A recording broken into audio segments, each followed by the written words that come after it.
Hi மக்களே, எல்லாத்துக்கும் வணக்கம். எல்லோரும் எப்படி இருக்கீங்க? இன்றைக்கி ரொம்ப ஸ்பெஷல் ரெசிபியோடு வந்திருக்காங்க. இந்த டிஷ் நான்வெஜ் ஃபீல் கொடுக்குங்க.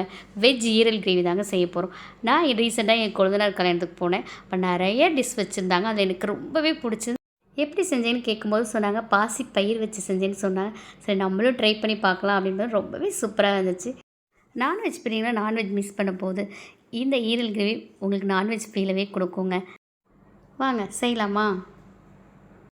நான் பாசி பயிர் 4 கிலோ எடுத்துக்கிட்டேங்க. நைட்டே ஊற வச்சுட்டு காலைல தண்ணியெலாம் வடிகட்டி வச்சுட்டாங்க. லைட்டாக மொள விட்டுருச்சு. இந்த மொள விட்டு செஞ்சிங்கன்னா ரொம்பவே டேஸ்ட்டாகவும் இருக்கும், ஹெல்த்தாகவும் இருக்குங்க. இப்போ மிக்ஸி ஜார் ஒன்று எடுத்துக்கோங்க. நம்ம பாசி பயிரை கொட்டிக்கலாம்.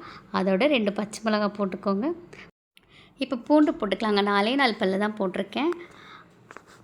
அதோட கொத்தமல்லி தழை கொஞ்சமாக போட்டுக்கலாம்.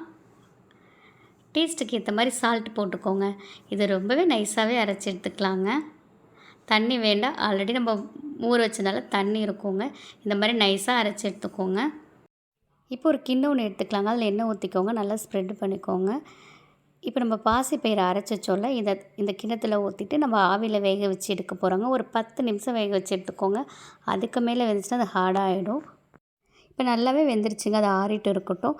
இப்போ ஒரு கடாய் ஒன்று வச்சுக்கலாம். 1 டீஸ்பூன் எண்ணெய் ஊற்றிக்கோங்க. 6லேருந்து 7 வரமிளகா, 3 ஸ்பூன் மல்லி, 1 ஸ்பூன் ஜீரகம், 1 ஸ்பூன் மிளகு, 1 ஸ்பூன் சோம்பு, ஒரே ஒரு பட்டை போட்டு நல்லா வறுத்து எடுத்துக்கோங்க.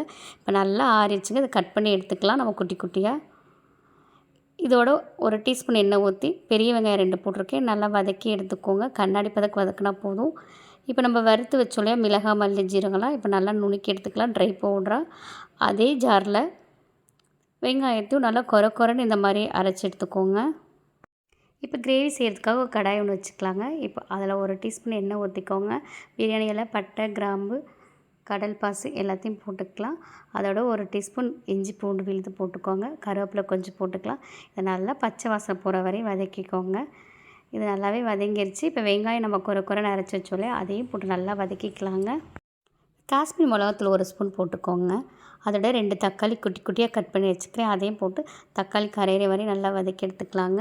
1/2 டீஸ்பூன் மஞ்சள்தூள் போட்டுக்கலாம். அதையும் போட்டு நல்லா வதக்கிக்கோங்க. இப்போ வெஜ் ஈரலை போட்டு இந்த கிரேவிலே நல்லா கலந்து விடுங்க. இதுக்கு டேஸ்ட்டுக்கு ஏற்ற மாதிரி சால்ட்டு போட்டுக்கலாம். கிரேவி மாதிரி வேணால் நீங்கள் கொஞ்சம் தண்ணி கூடயே ஊற்றுக்குங்க. இல்லை வேண்டாம் ட்ரையாக வேணால் கூட நீங்கள் அப்படியே செய்யலாம். எப்படி செஞ்சாலும் சூப்பராக தாங்க இருக்கும். இப்போ நல்லா கொதிச்சிருச்சு. இந்த கிரேவிக்கு ஹைலைட் இந்த மசாலா தாங்க. அதையும் போட்டு நல்லா கிண்டி விடுங்க. அதோட 1/2 டீஸ்பூன் பெப்பர் போட்டுக்கலாம். ஃபைனலாக கொத்தமல்லி தழை போட்டுடலாங்க. அவ்வளோதாங்க நம்ம வெஜ் ஈரல் கிரேவி ரொம்பவே சூப்பராக டேஸ்டியாக ரெடி ஆகிடுச்சுங்க. இதை சப்பாத்தியில் வச்சு சாப்பிட்டு பாருங்கள். இது டேஸ்ட் அப்படி இருக்குங்க. எல்லாருக்கும் இந்த வீடியோ பிடிச்சிருந்தா மறக்காமல் பாப்பீஸ் கிச்சனுக்கு லைக் பண்ணுங்கள், ஷேர் பண்ணுங்கள், கமெண்ட் பண்ணுங்கள். அப்புறம் மறக்காமல் சப்ஸ்கிரைப் பண்ணுங்கள். பாய் பாய். தேங்க்யூ.